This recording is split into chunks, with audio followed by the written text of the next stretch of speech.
Muna's scream cut through the thick silence of the room, startling Jasmine. The girl jerked upright, her face pale and her eyes wide with shock and fear. The dog backed away, confused by the sudden outburst, its tail tucking between its legs. Jasmine. Muna's voice was trembling, a mix of anger and panic she could barely contain. What were you doing? Jasmine's lips quivered as she stared at her mother. She looked like a deer caught in headlights, unsure whether to run or speak. Her small hands clenched into fists, and tears began to pool in her eyes. I don't know, she stammered, her voice barely audible. Muna took a deep breath, trying to steady herself, but the scene she had just witnessed replayed in her mind, over and over. Something wasn't right. She could feel it in her bones. She knelt in front of Jasmine, gripping her daughter's shoulders gently but firmly. "Sweetheart," Muna said, her tone softening but still urgent, "you have to tell me the truth. What were you doing just now?" Jasmine's eyes darted to the side, avoiding her mother's gaze. Her lips trembled again, and then, in a voice so faint Muna had to lean closer to hear, she whispered, "Uncle Kilo told me to do it." The words hit Muna like a physical blow. Her heart stopped for a moment, then began pounding harder than ever. "What?" she asked, her voice barely more than a whisper. "What do you mean, Uncle Kilo?" Muna's breath caught in her throat. Her hands tightened on Jasmine's small shoulders as she leaned closer, her heart racing. "What do you mean, Uncle Kilo told you to do it?" Muna asked, her voice trembling. Jasmine's eyes filled with tears, and she hesitated, biting her lip. He said it was a secret game," she mumbled. "He told me not to tell anyone or he'd be mad at me. He said I was learning how to grow up." Muna's mind reeled, her stomach churning as the weight of Jasmine's words settled over her. A cold, suffocating rage began to build in her chest. She stared at her daughter, her sweet, innocent Jasmine, and felt the world tilt beneath her feet. "Sweetheart," Muna said, her voice shaking but firm, "I need you to tell me everything. Everything Uncle Kilo told you to do." Jasmine hesitated, her little fingers twisting the hem of her shirt. She sniffled and began to speak in a halting, broken voice. "He started when I was 8, she admitted. "He said he was teaching me things that grown-ups do. Sometimes it hurt, but then he'd give me gifts, so I didn't tell anyone. He said if I told, you and Daddy wouldn't love me anymore." Muna's head spun, rage and heartbreak intertwining in a sickening swirl. Tears stung her eyes, but she pushed them back, focusing on her daughter. She knew she couldn't let her emotions overwhelm her, not yet. Jasmine needed her to be strong. She pulled Jasmine into her arms, holding her tightly. "I love you, Jasmine," she said fiercely. "Nothing you say will ever make me stop loving you. Do you understand me?"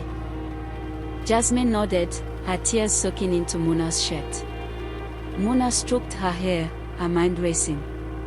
She thought of all the signs she'd ignored, all the little moments that had felt off but hadn't seemed worth pursuing.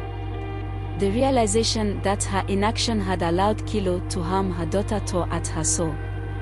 But there was no time for guilt. Now was the time for action. That evening, after putting Jasmine to bed, Muna called Jim. She struggled to keep her voice steady as she recounted everything Jasmine had told her. Jim's reaction was immediate and explosive. "What? He did what to our daughter?" he roared.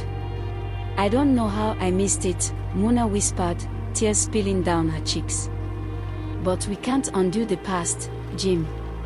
We need to protect Jasmine now, and we need to make sure Kilo pays for what he's done." Jim was quiet for a moment, his anger simmering beneath the surface. "I'm coming home," he said firmly. "I'll be there tomorrow. Don't do anything until I get there. We'll handle this together." Muna agreed, though the thought of waiting made her feel sick. She spent the night sitting outside Jasmine's room, unable to sleep, her mind replaying every interaction Kilo had ever had with her daughter. The next day, Jim arrived home.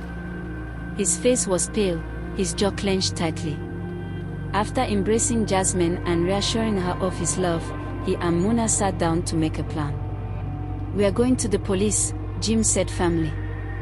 "He needs to be arrested for this." Muna nodded, but her expression was troubled. "What if Jasmine is too scared to talk to them?" she asked. "She's strong," Jim said, his voice filled with determination. "And we'll be there with her every step of the way." Together, they took Jasmine to the police station. A child psychologist was brought in to help Jasmine explain what had happened.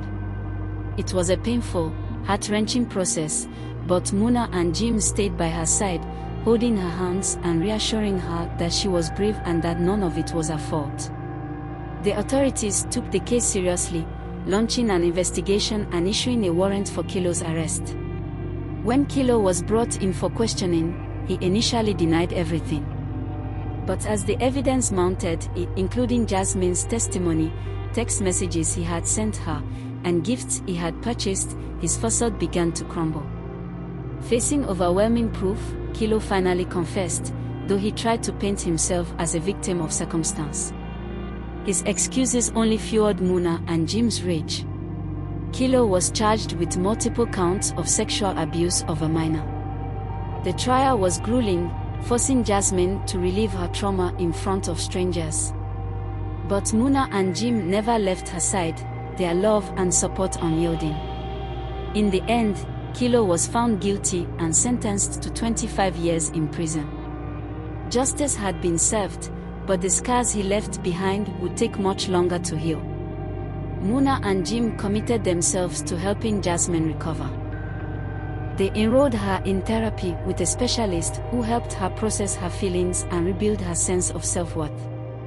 Muna quit her high-stress job, choosing a more flexible position that allowed her to spend more time at home. Jim cut back on his travel, prioritizing his family above all else. The three of them began to heal together, their bond growing stronger with each passing day. Muna became fiercely protective of Jasmine, vowing never to let her daughter feel unsafe again. She learned to trust her instincts, to listen to her gut, and to always prioritize her family over anything else. And though the journey was long and painful, Jasmine began to smile again, truly smile. Muna watched her daughter one sunny afternoon as she played outside with the dog, her laughter echoing through the yard. The sight brought tears to Muna's eyes, but this time, they were tears of hope. Their family had been through hell, but they had come out on the other side stronger, united by love and the promise to always protect one another. Muna could still feel the weight of everything that had transpired, even as Jasmine's laughter echoed in the yard that afternoon. Healing wasn't a straight line, and though progress had been made, the journey was far from over. Every night as she tucked Jasmine into bed, she reminded her, "You're safe. Daddy and I will always keep you safe." Jasmine would smile softly at her mother, but there was a flicker of uncertainty in her eyes that broke Muna's heart. 6 months later, the court proceedings were behind them, but the echoes of Kilo's betrayal lingered like a shadow in their home. Muna had thrown herself into creating a new life centered around Jasmine's well-being. Therapy appointments, family time, and quiet moments of reassurance had become the rhythm of their days. Jasmine had started to open up more during her therapy sessions. One afternoon, after a particularly productive session, her therapist, Dr. Carla, pulled Muna aside. "She's making progress," Dr. Carla said gently. "She's learning to trust again, but the scars Kilo left won't heal overnight. I suggest finding activities that help her regain control and confidence, something creative or empowering.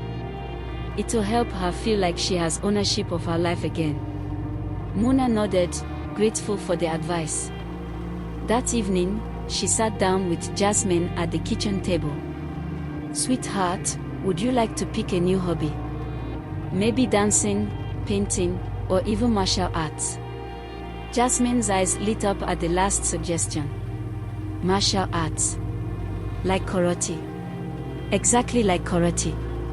Muna said with a smile.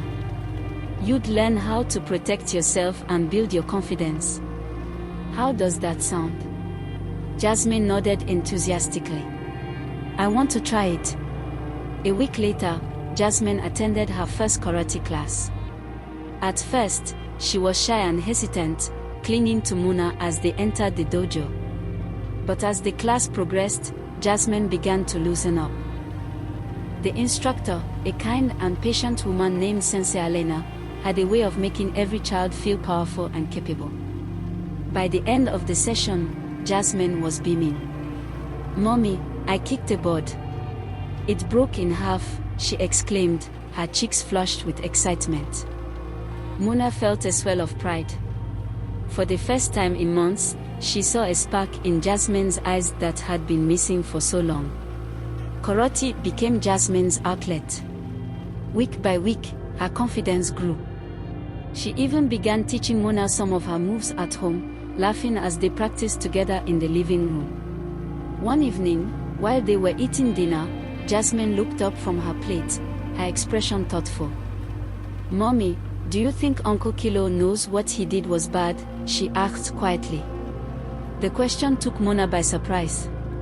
She glanced at Jim, who looked equally taken aback. After a moment, Muna set down her fork and leaned closer to Jasmine. I think he knows, she said carefully. But that doesn't excuse what he did. What he did was very wrong, and that's why he's being punished. What matters most is that you know it wasn't your fault, and it never will be. Jasmine nodded slowly, but the conversation lingered in the air like a storm cloud. That night, Muna and Jim talked about it in their bedroom. She's starting to process everything, Jim said, pacing the room. That's a good sign, right? Yes, but it's also a reminder that we can't shield her from all the questions and emotions she's going to face, Muna replied. We have to keep being honest with her, no matter how hard it is. Though Kilo was behind bars, the damage he had done extended far beyond the physical and emotional harm to Jasmine. He had fractured their trust in people, especially family. Jim struggled deeply with the betrayal. Kilo wasn't just his younger brother, he had been someone Jim had trusted completely. One evening, as Jim sat on the porch staring into the fading sunset, he turned to Muna. I don't want Kilo near us ever again. Even after he gets out of prison, I want a restraining order in place, he said firmly. Muna nodded, her voice resolute. Agreed. He will never have a place in our lives again.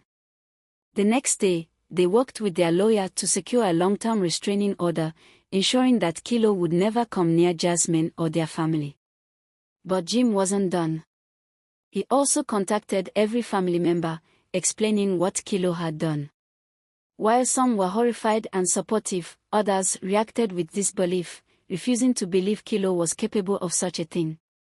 If they can't support us or believe Jasmine, Jim told Muna, then they don't deserve to be in our lives either. Muna agreed. She cut ties with anyone who sided with Kilo, choosing to surround their family only with people who prioritized Jasmine's safety and well-being. As the years passed, Jasmine continued to heal. Her karate skills blossomed, earning her a black belt by the time she turned 14. The discipline and strength she gained from martial arts became a cornerstone of her recovery, helping her build confidence and self-worth. Muna and Jim never wavered in their support. They attended every tournament, every therapy session, and every milestone in Jasmine's life. They celebrated her victories and comforted her during setbacks, always reminding her of their unconditional love. Muna also became an advocate for child abuse awareness, volunteering at local organizations and speaking at events to educate other parents about the signs of abuse and the importance of trusting their instincts. I ignored my gut once, she told an audience at one event. I'll never do it again.